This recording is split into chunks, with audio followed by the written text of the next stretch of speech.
A little while ago, on-speed listener Jonathan Gitlin retweeted a picture of the car park at John O'Groats, showing an electric car charging point there. Jonathan wondered what the record for the journey from Land's End to John O'Groats was in an electric car. That tweet was the whole reason we recorded this episode of Gareth Jones on Speed. Thanks, Jonathan.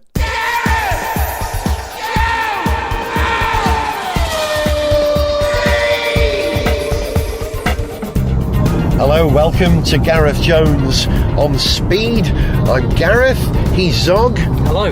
And Zog is at the wheel at the moment. We're on the road for On Speed. We've left London, it's now Friday morning, and we're heading southwest. We're on our way to the very extremities of Britain. We're starting by driving down to Land's End in Cornwall, and then we're going to drive all the way to John O'Groats in Scotland. We're going to attempt this entire journey in an electric car, and if it goes to plan, we might just set a record time for doing it. There are a great number of factors which can prevent us from even completing this journey, let alone doing it in record time. But we've got a good vehicle for the trip. It's a Hyundai Kona, and actually I had a conversation last night, and I've been saying the name of this company correctly for the last few years. I always have a slight doubt. In Britain we tend to call the company Hyundai, but the correct Korean pronunciation is Hyundai, so that's the one I'm going to use. Yeah, we've got a Hyundai Kona with a range of around 280 miles. But because of the nature of the challenge, we're not going to be able to use the full range of the car on every recharge. The reason for this is when you recharge an electric car, the first 30% goes in very quickly. Up to 50% it starts to slow down a little bit, and then even slower as you get to 80%, then the last 20% of charge takes a very, very long time. And as we're doing a timed challenge, we have a strategy which means we're not going to fill up the batteries. Can you fill up batteries, Zog? Is that actually possible? I think so. You can fill it up with energy. Absolutely, yeah. What else are you putting into the battery if not energy? Are we changing the state of the electrons or putting fresh electrons in? You see, now you've got me thinking, are we changing the state of the electrons? Well, you know, if you're talking about a quantum mechanical state, I'm pretty sure some quantum mechanical states are going to be changed in the process of charging a battery. But yeah, electrons in or out, it's chemistry, isn't it? You're changing the chemistry in the battery. If my understanding of these things is correct, you're not putting more electrons in or pulling electrons out when you're charging, you know, overall. Yeah. You don't end up with more electrons in the battery once you've charged it. If it was a capacitor, you would end up with more electrons in or out, I think. I know, but then again, because a capacitor has a positive and a negative side, maybe you strip electrons off one side and add them to the other, so you probably don't change the number. You've gone deep technology. Hey, Great. You asked a tricky, interesting question. Yeah, it's not a question I know the answer which I didn't know the answer to. So obviously I'm thinking about it and making it up as I go along. So we've got this car. The plan is this. We drive down to Land's End today. We check into the Land's End hotel and put the car on charge for a few hours. Get some sleep in the afternoon if we can, which shouldn't be too difficult for me because I can sleep at any point, but you struggle with sleeping daytime, don't you, Z? Yeah, I don't struggle with sleep anytime. I'm a bit of an insomniac, and I'm not one of those people that can put their heads down on a pillow anytime they're at all tired and just fall asleep. But after a good drive down to Cornwall, I'm sure I'll be able to get a couple of hours kip at least before we set off later. Yeah. Well, we're setting off. The plan is that we leave at 9 p.m. tonight, because we took the advice of the first successful crewed mission to the sun we're going at night. We're doing it to avoid the traffic because we need to maintain a pretty good average speed to break the record. Actually, I'll dig out some paperwork here. I've got some notes in my bag about the record. I think the record is 18 hours and 45 minutes one way and 19 hours 53 minutes the other, I think. Wow. Well done for knowing that. By our rough calculations, we can do that. We can beat that. We need to have a bit of a fair wind traffic-wise and charging-wise. You know, we need to not have 2 or 3 stops where we find that we can't connect to a charger or that we've got some other issue. But if things go smoothly, we're in with a good shout, I think. The stats of this, it says on Wikipedia, if that is to be believed, Land's End to John O'Groats is the traversal of the whole length of the island of Great Britain between 2 extremities in the southwest and northeast. The traditional distance by road is 874 miles.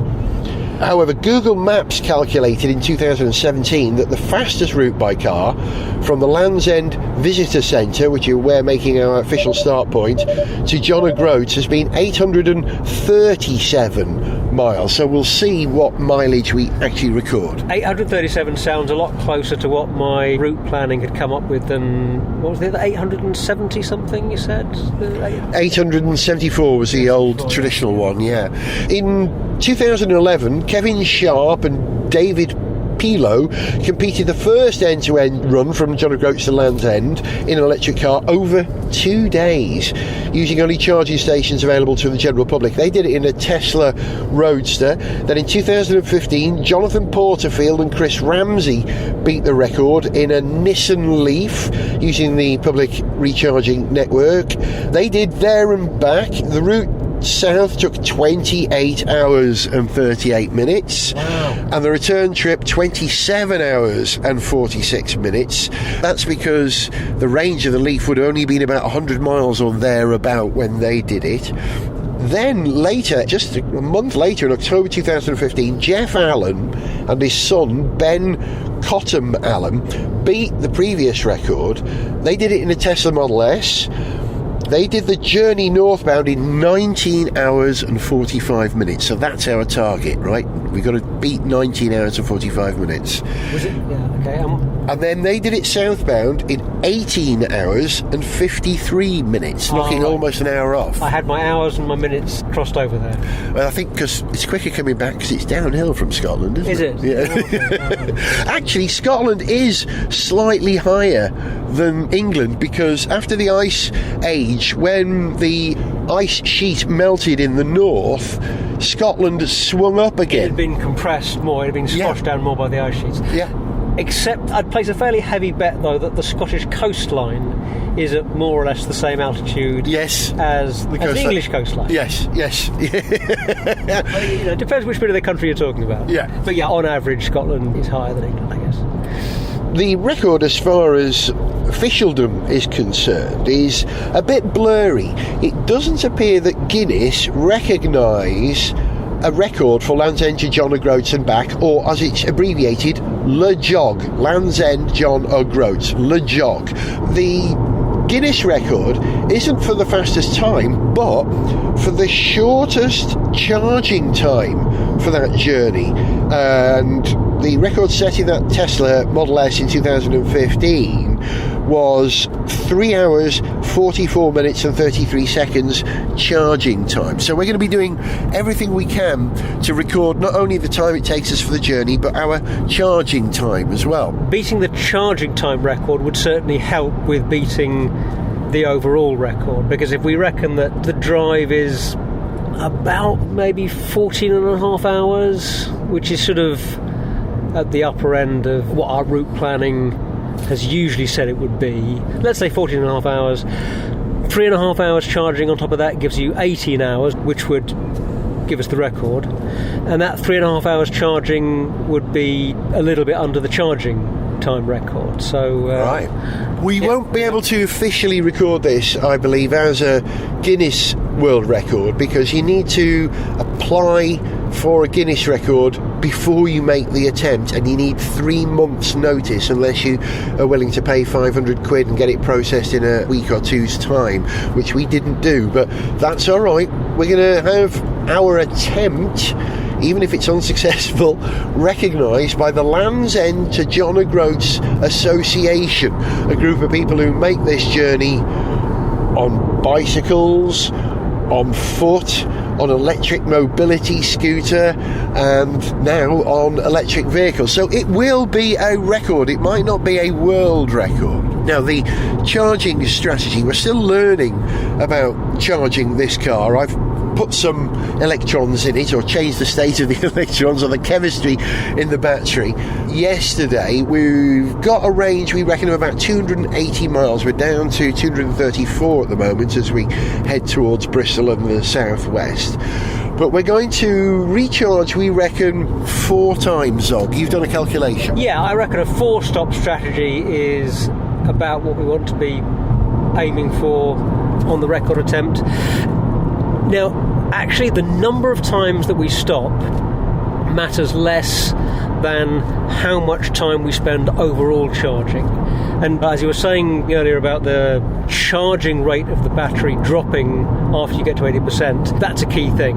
You know, anytime we're charging, as soon as there's an 80% charge of the battery, we unhook and we're off again, because the charging rate drops off so much at that point that you're better off getting on the road, getting to the next charging point as quickly as possible, and then charging up again, rather than eking out another few more miles to maybe getting to the next charging point along. It's all about the network. We've got a car capable, in theory, of breaking the record, or even just completing the journey relatively straightforward, but we are very dependent, wholly dependent, on the public recharging network. And doing a quick bit of research, not all the recharging stations we need are going to be functioning. It is a hit and miss thing, and as I understand it, the Ecotricity recharging point in Land's End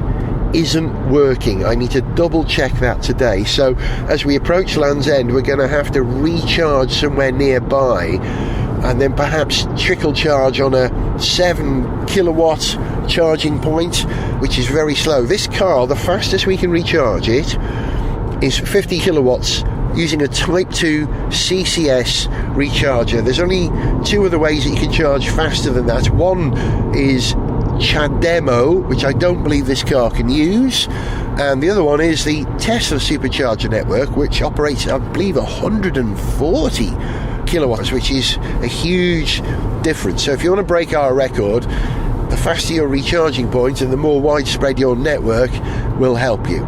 But we will update. We're still familiarising with the car and the recharging. We are going to try and top up the battery on the way down to Land's End.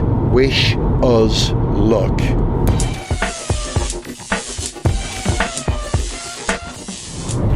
Okay, here's the first of our progress reports. I'm driving the car now. We've stopped to recharge 1 point on the way, not because we needed to recharge, but because we wanted to test the various recharging supply network providers to make sure that the RFID cards and the apps that we have work, and we understand the charging capability of the car. And we stopped in Bristol, and the first place we stopped, it wasn't working, was it, Zog?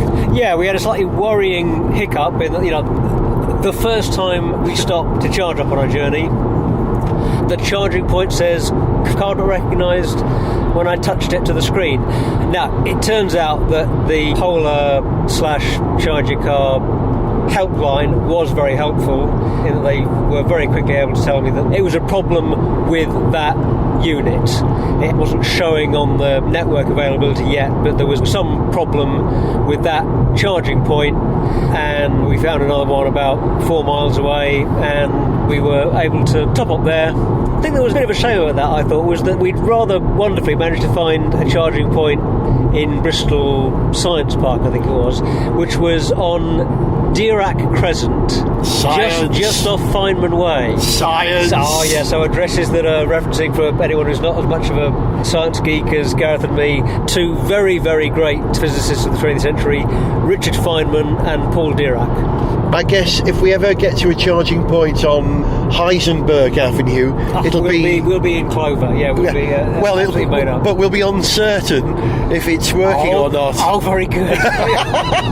Or if we know exactly how much energy we're going to put in the car, we'll have no idea how long it's going to take to put in. Because of the conjugate variables in QM, of course. Or if we ever find if we ever find a charging point at Schrödinger Avenue, it will both be in operation and not in operation until we plug in. Hey. Actually, our problems have already begun, and we're trying to work the problem, as Gene Kranz would say on an Apollo mission. Well, I'm not sure this is a small issue. This is not a big deal. You're referring to the Land's End thing. Yeah, let's explain. Yeah.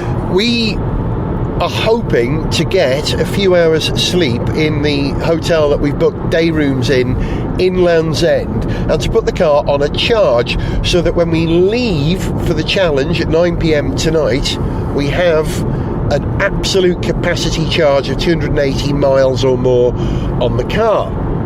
However, the Ecotricity charging point at Land's End near the hotel is out of operation, and we've confirmed it by talking to Ecotricity's electric highway, and they are telling us it's out of operation, but to keep monitoring it might come back on, but I'm kind of doubtful, as the time is now 4:25 and we're going to be leaving at 9. No, the time is 1:42. Oh, is it? Oh, sorry, that's our arrival time. Arrival time is 4:20. It's been a long day already. So, yeah, our first plan is thwarted and we're working around it. At the moment, our best option is to try and top the car up to at least 80%, as close as we can to the hotel. And then when we get to the hotel, ask them if we can plug into their 13 amp 3 kilowatt charger with our adapter and put something in the car while we sleep. But yeah, I think, as you said, ideally we would be setting off with 100% charge in the battery. If we can set off with 90%, that's still pretty good. So let's see if we can get there with a late fast charge before we get to Land's End, and then a little trickle charge, a little top up at the hotel. Gareth Jones on speed!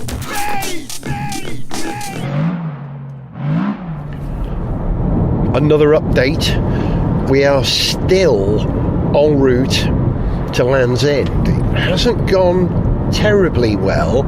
We've encountered a number of issues with recharging. We went to an IKEA place in Exeter, which had an Ecotricity electric highway charging points too, neither of which would charge our car. And when we spoke to Ecotricity, they said, well, there seem to be problems there, but it wasn't working. But we did manage to relocate to Exeter Motor Services, where there were a range of Ecotricity chargers, and we connected to what was the first one? It was not the CCS one. That was a CCS connector, but it was the slower charging rate. And that put some power in the car in the half an hour we were there, didn't it? Yep, but it was charging at 7 kilowatts rather than at up to 43 or 50 kilowatts. So yeah, it put some juice in, because when we pulled up, the higher capacity charger was busy, somebody was charging up on that. Then we thought we'd give it a bit more of a charge on the faster charger when we got back to the car, as that was free when we got back. But weirdly, it kept dropping the charge. It would charge for a couple of minutes and then stop. We decided not to waste any time getting to the bottom of that, because we'd got enough range to get to a 50 kilowatt charging point pretty close to Land's End, so we're just heading straight for that, and we're going to do our last pre-Land's End top-up at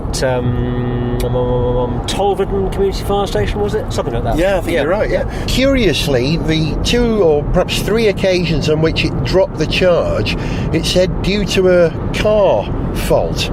But we don't... Yeah, I don't think it's that. Yeah, we don't think it's a car fault. I think it was charged. Because we've used that type of CCS combined charge system Previously, I used it yesterday in the Shell garage, or the day before yesterday. Well, we used it an hour previously at the Polar Charger at Bath and Bristol. The one opposite the Tesco. Yeah. So, still not as easy as we'd like it to be, but if this was going to be easy, we probably wouldn't be doing it. Gareth goes on speed, Land's End to Donald Roads in an EV. That hum is the happy sound of a Genie Point charging station, which is near West End Motors in Cornwall. We've stopped. We're doing a test on the way down. We're trying as many different recharging networks as we can to make sure that we can access them. And we've opened up accounts with probably a dozen charging points now. You can see the advantage of Tesla's single supercharging network, can't you?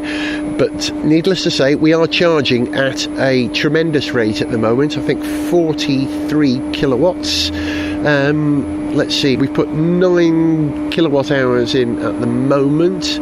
We've got 47 minutes to remain until we get an 80% charge, and we're not at Land's End yet.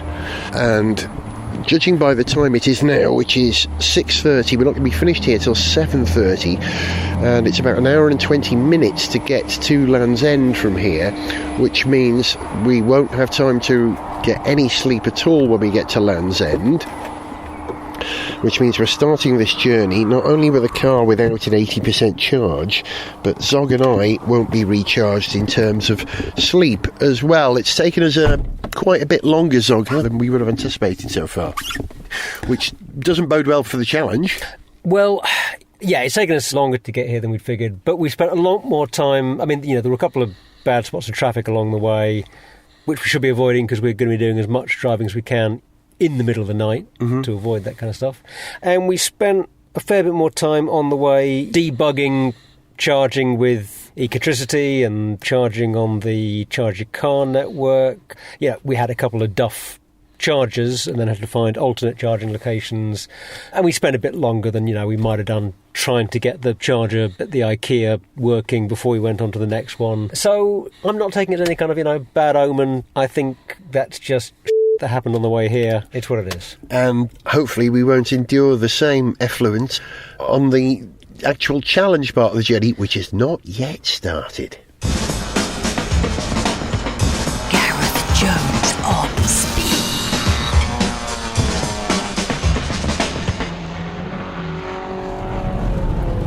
Well, we seem to have started the challenge. It's now 9:22. We left a little after 9:17. We tried our best to record the accurate departure time, and we have around 79% charge, I think, which is, is that your efficiency? That's your efficiency. Yeah, we've probably got about 68% charge in the car because we did 2 final stops on the way to Land's End, so we have as much energy in the battery pack as we possibly can.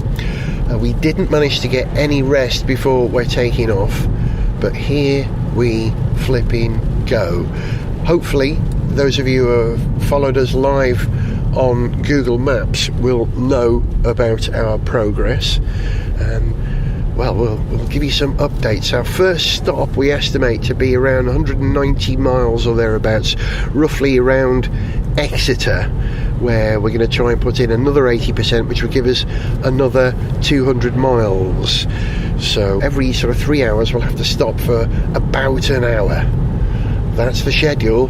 Can we do it on the small charge that we're leaving with and the tiredness that's going to come? You'll find out. Stay with us as we attempt Land's End to John O'Groats in an electric vehicle. How are you feeling, Zog? Confident. That's all I need to know. Yeah, alert and confident. We're going to do this. At the moment, according to the ETA that our sat-nav is giving us, taking that into account, plus the anticipated charging time, we should be getting to John O'Groats at about probably 3:30 tomorrow afternoon, 3:30 Saturday afternoon. That's providing we don't have any recharging issues en route. Yeah, that's assuming that we don't have any problems of any kind. That's assuming we don't have any hold-ups traffic-wise, that we don't have any hold-ups with charging, and we're bound to have some difficulty along the way, but hopefully not enough to cost us the record. We'll see. Will we break We'll be the challenged, record? I'm confident. We're going to give it a good go. Stay with us.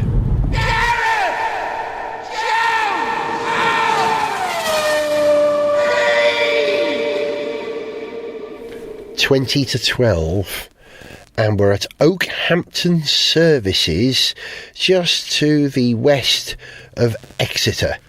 So we've left Cornwall, I guess we're in Devon now, and we found a recharging point. Zog's done the first stint of 2 hours, and we're now recharging on another one of those nice Genie point recharging systems, which worked brilliantly, and it was our fastest ever pull-in, plug-in on charge.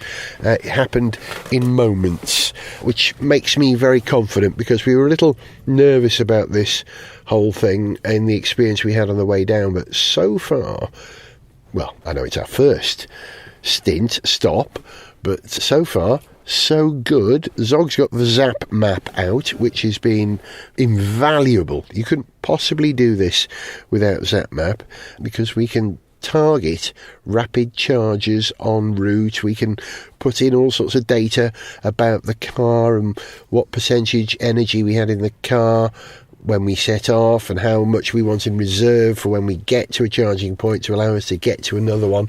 Very adaptable. They say powerful bit of software, don't they, and that sort of thing. Yeah, although to be fair, we haven't worked through options on the Kona's own onboard charger finding software and system to work through the options on that to see whether that would do as good a job overall with route planning, finding the right chargers, but we're comfortable using ZapMap, and so we're using that because we know it's going to give us a good result, and the passenger can do that while the driver's carrying on with their own faffing around. So we've covered, we reckon, what, about 190 miles or something like that since we set off in 2 hours? Yeah.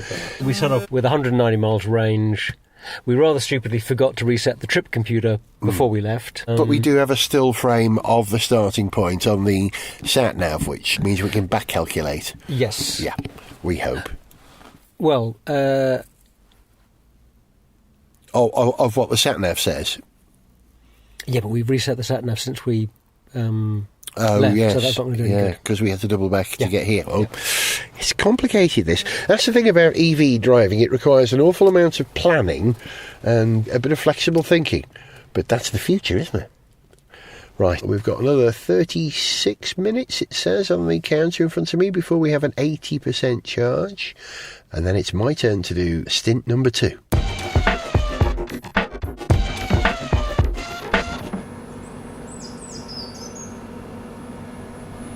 The now familiar sound of a charger charging, and you can probably hear some bird song. Yeah, in the distance. It is 3:45 in the morning. It's still dark. We're near Droitwich at a hotel called the Chateau Impney, which has a charging point provided by the Polar network via Charge Your Car, and it's great. It works. I think we're getting a 43 kilowatt charge. When we got here, we only had 2 red bars of energy left in the car after a long stint from the last stop, wherever that was. I can't even remember now. Zog closed his eyes, didn't get any sleep, but rested his eyes, and I drove quietly through, the M5 really, which was fine. Really very, very cool. Cruise control, adaptive cruise control on the car took a lot of the effort away in the lane keeping, kept me in the lane. Now, we've got an issue, a slight issue. The charge point here says electric vehicle recharging point, maximum stay 1 hour. Now, whether that means it's going to shut us off after an hour and stop us from charging, We don't know. We're about to find out. We've had 55 minutes of charging, and if it does shut us off after an hour, it will only leave us with, we estimate, about 65% charge, and we like to leave with about 80% charge. So we're going to attempt, when this charge ends, to start charging again, if it will allow us to start a second charge. We'll see. Who knows what the rules are with these things, but that's all part of the experience, a learning experience. Zog has been doing amazing work using ZapMap to find great charging points for us at work, and he's already deep into ZapMap for our next stop, which is going to be where, do you know? Actually, not quite sure, because we need to know exactly how much charge we've got when we're leaving before we figure out where our best stop is. Assuming the worst. But we'll probably be stopping somewhere around Kendal, Lancaster, right. kind of. Oh, that's a good distance. So that's optimistic. Yeah. Depends on what we're leaving with. Yeah. Because, obviously plan A is we get a second charge going and top up to 80%. If the charger is smart enough to stop us doing that... It's smarter than we are. we're about to find out. Gareth Jones on speed! I've got to say a word of thanks to the lovely chap at reception here at the Chateau Impney Hotel, whose name was James, who stamped or signed our journey verification thing just to show that, we're not making it up. We did have a station stop en route, and I asked if they had a coffee machine. He said, "Oh, we'll sort some coffee for you." And one of the other chaps in the hotel, a fella called Ricardo, brought us a pot of coffee to enjoy in the car, which is good because that'll get us on to the next stop. I'm just looking at the charger now. What's that saying? 58 minutes. Shall I talk for 2 minutes and see if it dumps us after an hour? We can give you a countdown. Actually, I can see... I think that's what's known as filling time. It is, isn't it? Here's a fill for 2 minutes. You can always fast forward. Oh, charged. No charging. No, it just flashed. That's the same screen showing us. And I think here comes another chap from the hotel walking up towards us. I wonder what he wants. Yeah, I'm going to go over to the charger and just see what happens, and you'll hear it shut down if it does shut down after 2 minutes. Can you bear the tension? Every journey, every story has to have a story arc and a sense of jeopardy, and this one has a real sense of jeopardy. We won't be knackered if we don't complete 80% charge here. 65% will get us to another stop.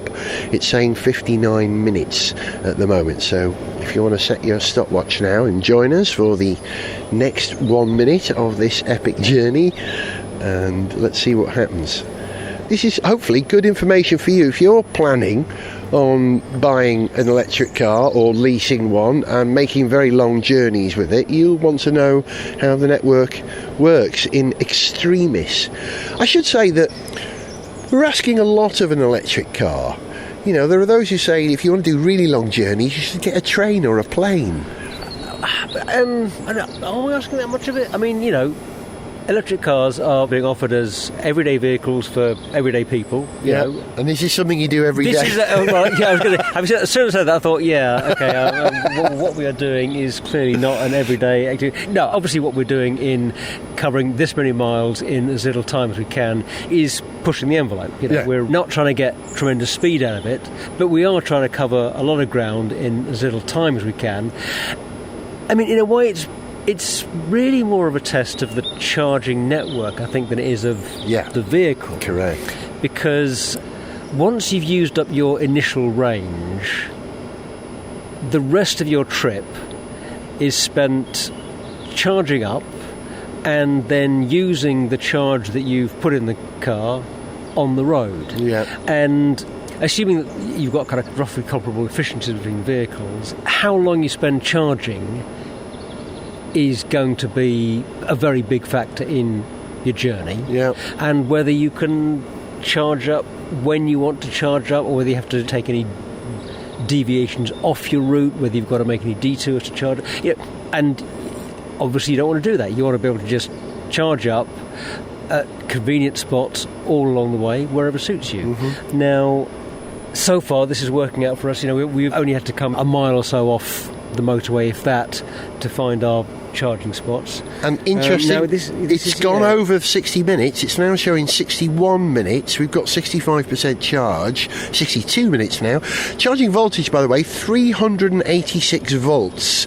And the charging current, 109 amps, for those who are technically minded. That's a lot of amps. It's too many amps, some people say. But I'm confident now that we've gone beyond 65% that we're going to get another 15% before we can leave. I think maybe after midnight they don't enforce this maximum 1 hour thing. There you go. We found that out. Actually, no, I reckon, you know what, another thing.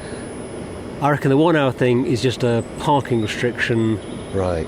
for this bay, and there's no actual thing on the charging point that's going to do anything. To stop us. Yeah, it's just, apart from that parking restriction, it's just a regular charging point. That bodes well for the rest of the trip, I think. Right, we're going to get in the car and count down the charge for the next 15 minutes and prepare for the next stint. Thanks for staying with us.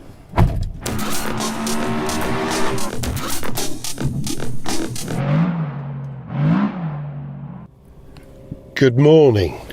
It is 8:10 and we are at Killington Lake Services in Cumbria, heading north, although we're on the southbound services because the services are only on the southbound side here. We had to cross over to get to an ecotricity pump which is working. So we're charging at, is it 43 kilowatts this one or 50? 50 CCS, isn't it? That one should be 50, yeah. 50, yeah. I'm not sure what rate it's actually charging at. Yep, and we've been here an hour and 5 minutes. The ecotricity pump stopped charging after 45 minutes. I think it's got some kind of limit on it, but it did allow us again to restart, so we're topping up to 80% for the next leg, which will take us, we estimate, Zog estimates, he's the brain in all this, to get us to Stirling, I think that's what you said, wasn't it, thereabouts? Dunblane. Dunblane, yeah. Yep. And Zog's doing the calculations now to work out if we're actually going to be able to make it on time. This is our third stop, and we're going to need at least 2 more, aren't we? Yeah, we are. It's going to be pretty close, because, ideally we do 3 more proper stops to top up to 80% and carry on. I think if we do that, and with the driving time we probably have remaining, I think that means we wouldn't quite make the record. But if we make good time, and if we don't charge up to 80% on our last top-up, in other words, if we basically aim... Splash and dash, yeah. We basically want to get to the finishing line with the battery almost exhausted. Yeah. And that way we won't have spent any unnecessary time charging along the way. I think that's what we're going to have to do at the end of the trip. Until then, we still have to carry on making progress, and then when we charge up to 80% every time at the fastest charger available. Yeah. So you're wasted on this. You really should be an F1 strategist. You really should. And I'm prepared to accept generous offers for that role from anybody who cares to offer. So there you go. If anything comes out of this trip, even if we don't break the record, hopefully someone listening to the show will offer Zog a job in motorsport. About time. Gareth Jones on speed.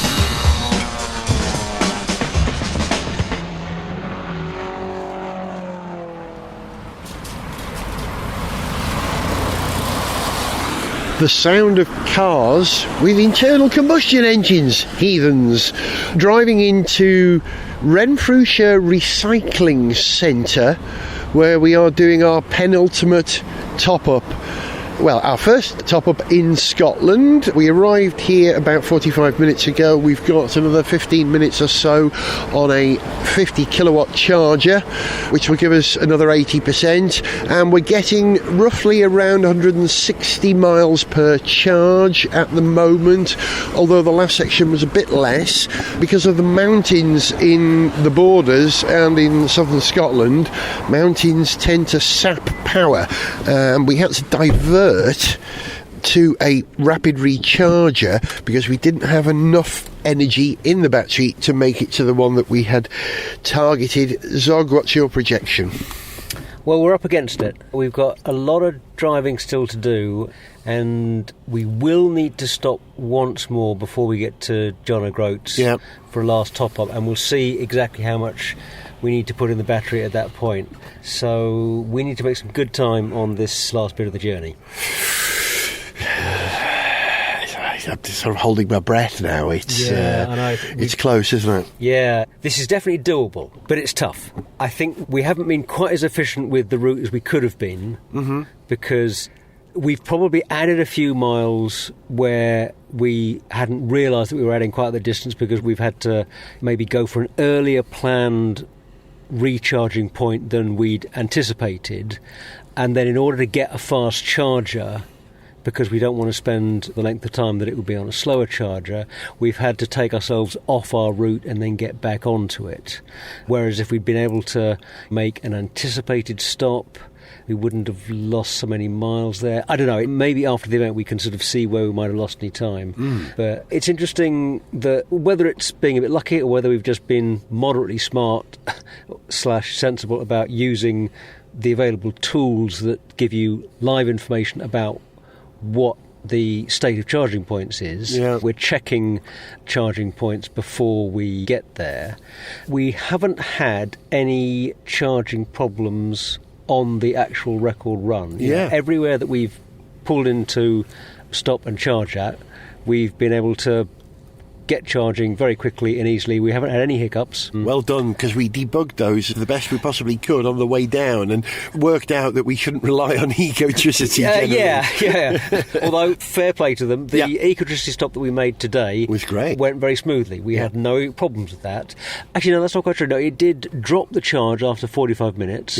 We weren't quite sure why it did that. We may not have been paying attention when it sort of said, this is going to be a 45-minute charge when we plugged it in. We're not quite... whatever, but we knew that was happening, so we immediately got it back on charge and got it up to the 80% that we wanted to do on that stop.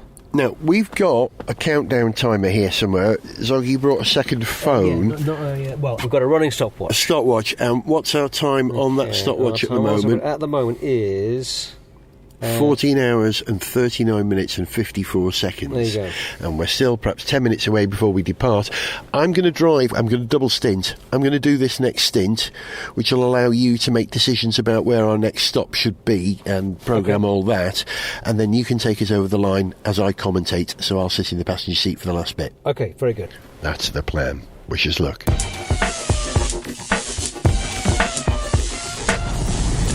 It's 4:05 on Saturday afternoon, and we've just recharged for the final time, for the final stint from Aviemore to John O'Groats. We did I suppose you could call it a splash and dash, that's what we said earlier on, but actually thinking about it, as there's no splashing involved, no liquids involved, I think it's a charge and charge, isn't it? Charge! And we are charging towards the finishing line, and I have given Zog the honour of driving the car across the line, which we estimate is probably going to be, well, it says 3 hours and 2 minutes on the sat-nav at the moment.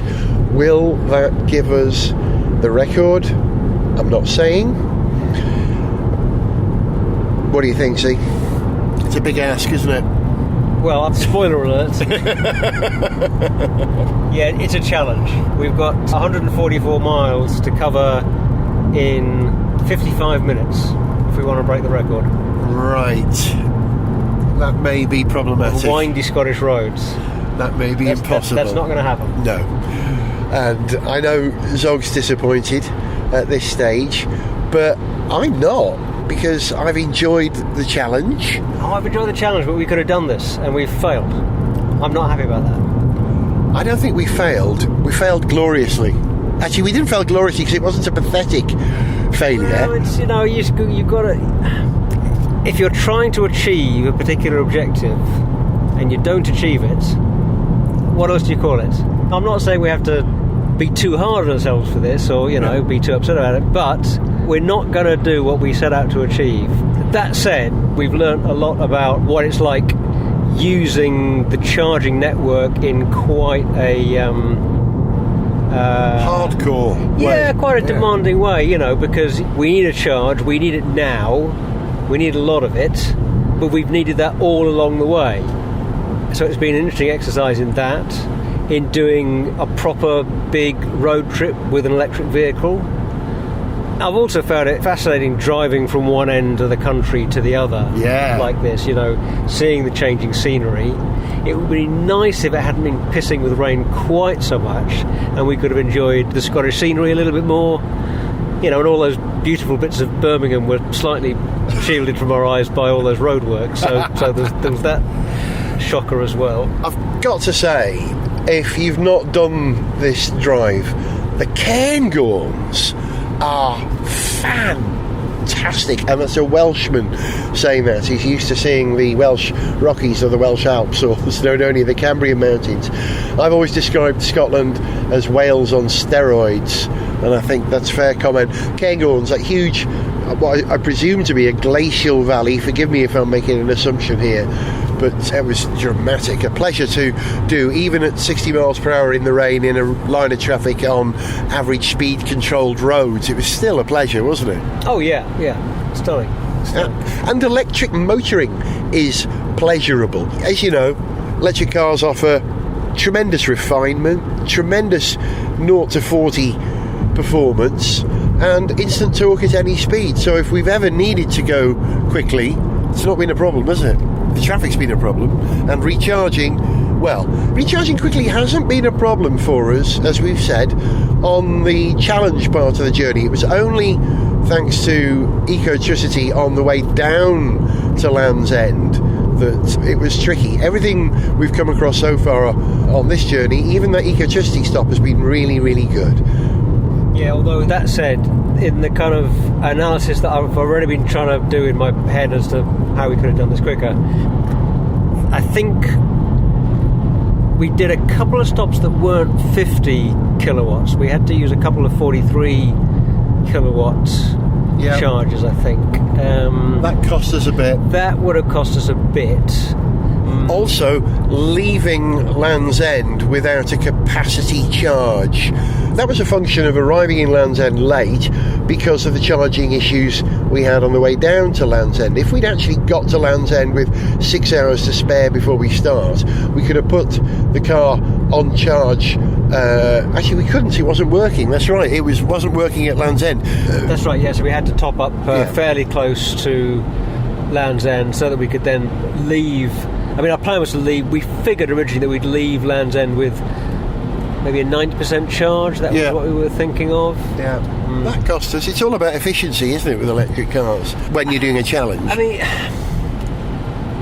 efficiency is obviously a big part of the story, but when we were planning this ahead of time, it was very clear to me that there is a difference between minimising the time it takes you to get from A to B, doing a slightly complicated journey that involves spells of driving, spells of charging, and those two things are both factoring into your overall time.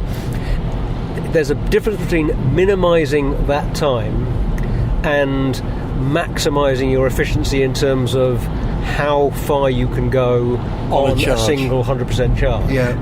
We've driven, like you said, at motorway speeds, haven't we? That was important to achieve the challenge. We had to maintain a pace, didn't we? Yeah, we've been economical, we've been smooth, we've been as smooth and efficient as we can. We're not wasting any energy, but we're also not driving at 50 miles an hour all the way to eke out every last possible mile. Yeah.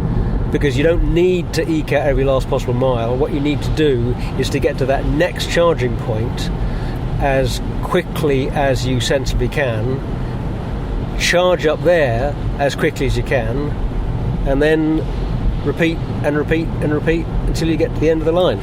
On that, Zog and I were just discussing a 50 kilowatt charger is great.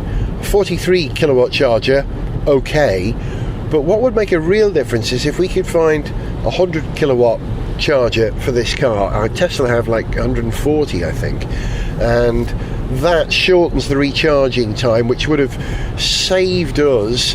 Was this our fifth stop? This last one, wasn't it? Stop, yeah. So each stop is about an hour. Theoretically, it could have saved us 2.5 hours, and we would have. Well, we definitely would have cracked it then. But hey, maybe we'll have to try this again. But we're not over yet. We've still got the last leg. We're still enjoying it, and still possible that a catastrophic geological event will bring John O'Groats about 120 miles closer to us, and we're going to crack this baby. I love your optimism. We've got a mate of mine called Gordy Grant, who I've known for a very long time, who lives in Inverness, and he's going to meet us on a bridge in about half an hour and escort us, rather grandly I think, to the final part of the mission, because it is a mission. It's a bit like an Apollo mission, this, I think. I was trying to work out, as it's the 50th anniversary of Apollo 11, is this like a Apollo 11 because we've got a station stop along the way, as they say? Apollo 11 was the first one to land. Or is it Apollo 8 where they did an orbit and came back? Or is it Apollo 13, free return trajectory? Well, no, we're definitely going to have a station stop along the way. So this is our Apollo 11, which I think is fitting. I agree. I think that's the most appropriate fit. But I'll say two things for Apollo 11 that we have, three things for Apollo 11 that we have that they didn't have. We have far more computing power in the 3 phones and onboard engine management and sat-nav and in-car entertainment in this car than they had for the entire Apollo mission. And they never got to listen. Sorry, what? So you can correct me there. No, we have, and it's a terrible cliche. Yeah, we have massively, ridiculously, stupidly more computing power, but it's not as resistant to radiation. Its memory is not as memory core is not as resistant to radiation. So those Apollo computers did have something over our fancy smartphones. Is John O'Groats actually outside the Van Allen belt? Is that a concern for us? Definitely inside the Van Allen belt. But only just. Yeah. And the other two things I have to say about Apollo 11 that we had, they didn't get to listen to hours and hours of John Fox, former lead singer of Ultravox and superb electronic music creator, which seemed to be the most appropriate music for this journey, which we both love John Fox, don't we? Right. Yeah, huge. I've been a huge fan since I first discovered music. And finally, on Apollo 11, I bet they didn't have a glorious sweet potato with spinach and chickpea pie like I just enjoyed in Aviemore. But I'm looking forward to a pint of heavy when we get to John O'Groats and to see Gordy and to jump up and down in front of the signpost. But we'll focus on driving in the rain for the moment, and we'll report back as we get close to the finale of this epic mission. Gareth Jones on speed!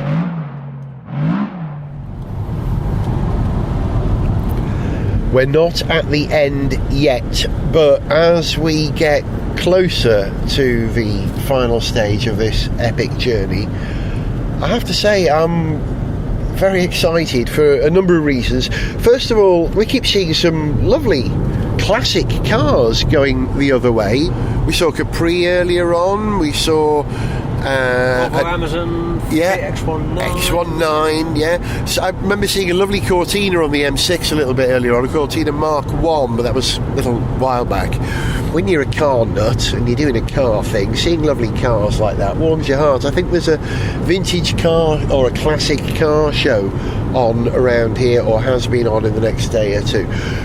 But I thought the section through the Cairngorms was dramatic, but we crossed the Cromarty Firth a little bit earlier on, a spectacular low kind of causeway bridge, and then drove alongside the Firth for a while with some decommissioned either gas platforms or oil rigs. I'm not sure what the correct term is or what they actually are in the background. Tremendous. Oh, here's another car. It's Alfa Romeo Giulietta, I think that was lovely, from 72 maybe. And there's a tremendous irony in, of course, I was travelling in a electric vehicle. Oh, and there's a Mini and a Healey, Austin Healey. Lovely. I wish you could see these. Just have to imagine them on this lovely road that is low and climbing and winding. And if you haven't ever done, well, maybe not the whole drive from Land's End to John O'Groats, I can certainly recommend coming up to the John O'Groats bit. It's an and he's an Austin Princess, I think. Wolseley, oh no, Riley. That was a Riley from about 1962, my guess, that one. Yeah, it is incredible the way that the clouds hug the mountains and hold on to the trees. And here comes another classic car. What's this? That's a Wolseley. No, that was that an Allard? Oh, and a hot rod. Model Wow. A was that? Could have been a Model A hot rod. Yeah. And a Ferrari, not an old one, but a modern one. That was a 360, I think. Oh, I've been spoiled here, and I think that is a Porsche Boxster I've just seen in the distance coming this way in sort of a signal orange. Oh no, it's a 911. Is that a Targa? What's that? Targa? Is that a 993? See that one? I don't know. I'm not sure. I didn't get a very good look at it. So, Scotland and cars is proving to be very entertaining. We still have 73 miles to do, 1 hour and 41 minutes at present velocities of about 50 miles per hour on this lovely wiggly road. But as we haven't broken the record, we're not in any particular hurry, we're just enjoying it. Hope you are too. Gareth Jones on speed, Land's End to John O'Groats, in an EV. I was about to start this final moment of this report of this journey with the end is near, but it isn't. The end, Land's End, couldn't be further away from where we are right now. Looking at the sat nav, Zog's still driving. We're half a mile from Skirza, I think you pronounce that. We are 3.5 miles from John O'Groats. Sat-nav says we'll be there in 4 minutes.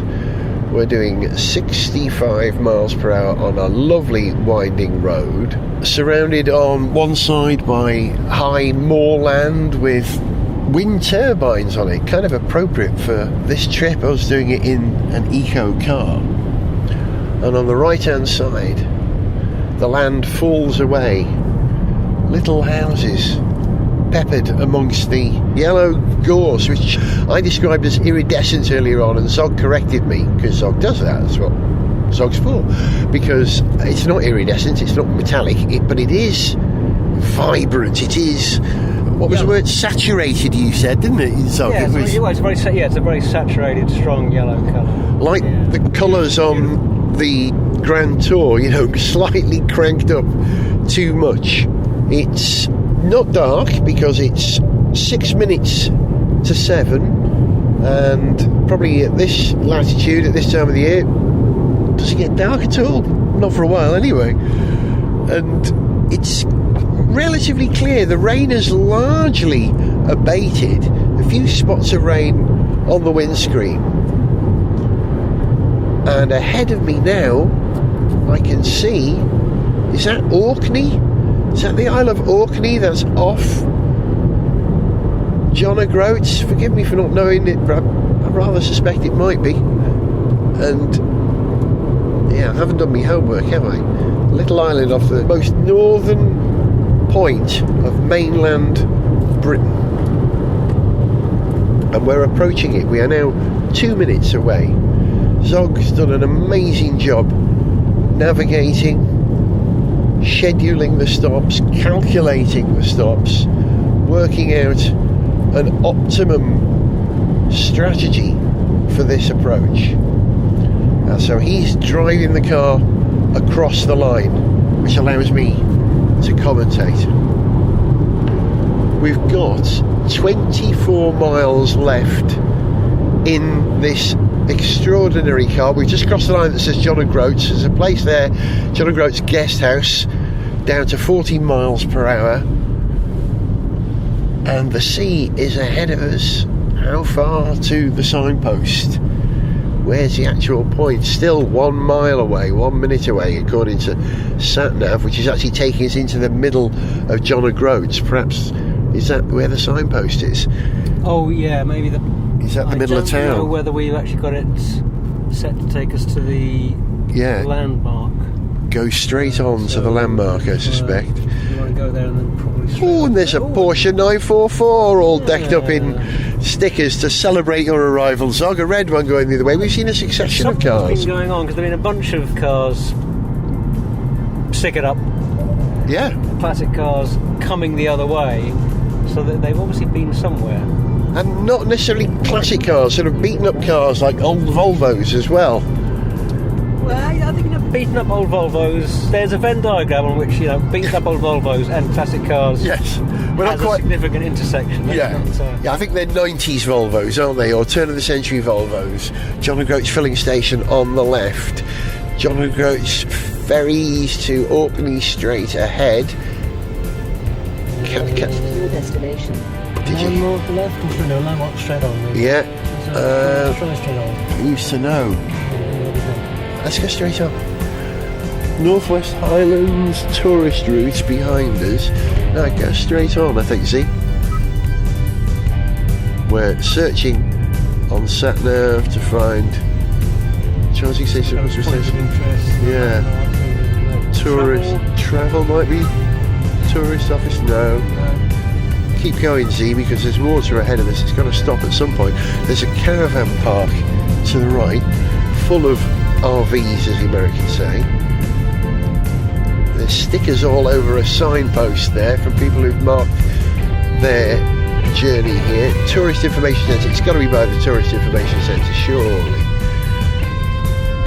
Here we go. What's this? Tourist Information. John O'Groats Craft Centre. Is it in there? I think that's it over there. There's a car park with people right at the edge. It's going to be right at the edge of the ocean, isn't it? It's going to be the very tip. Can we get the car over there? Yes, there's a signpost. We've seen it. Okay. Go up there and turn left. We've got to leave the car park. Oh yeah. Turn left and left again. And head down towards a small car park that's got a signpost in it. Can we actually pull into it? Are we allowed? Yes, there are cars there. There's an Audi and the Mercedes there and the lovely old hotel. Round the mini roundabout, up the ramp. I think they're doing a photograph. They are. Yeah. Well, we're going to crash their party because it's our party too. And they've done it in internal combustion engine cars, and we are about to do it in our non-internal combustion engine electric vehicle. We're getting out. We've got the clock with us. Zog, you got the clock? We've got a stopwatch. Let's get to the signpost. The car has arrived. By my watch, it says, by my phone, it says 1700 hours.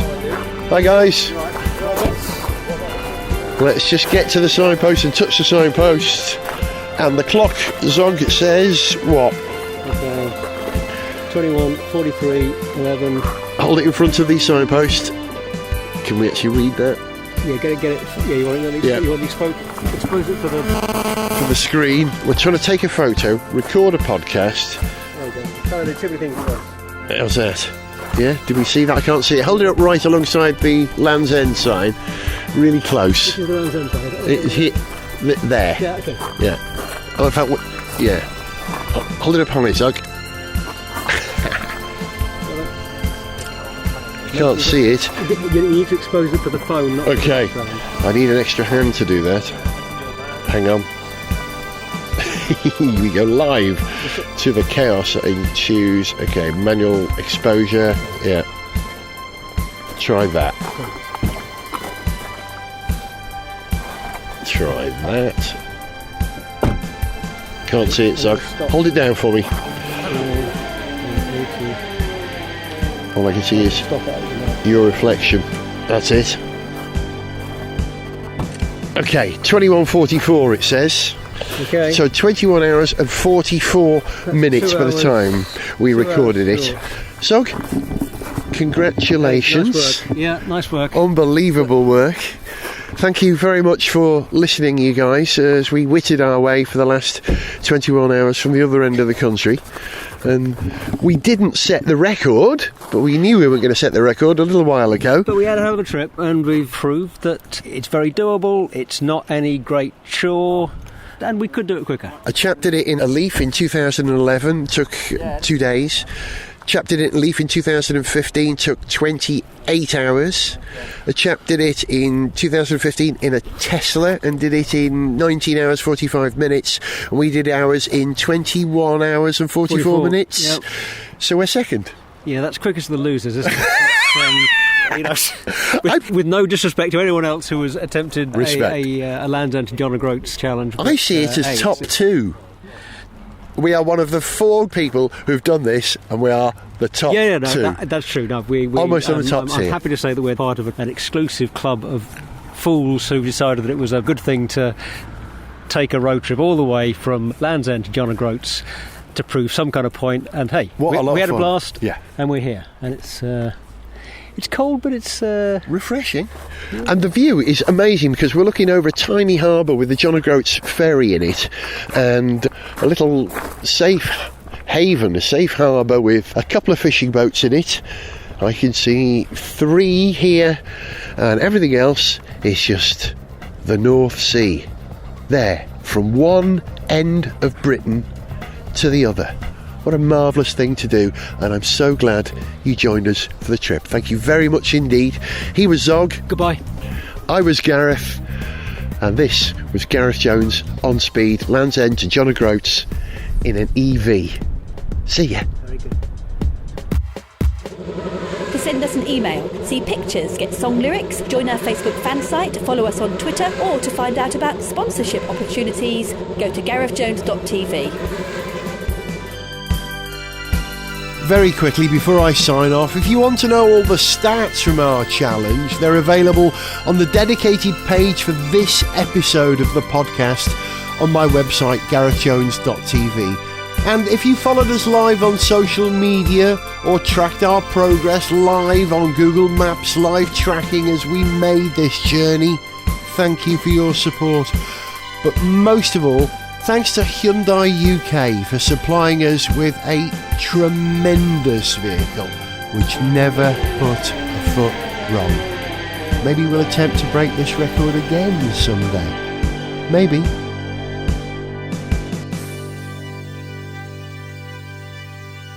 Gareth Jones on Speed is made in London by Whiz Bang. Gareth Jones on Speed!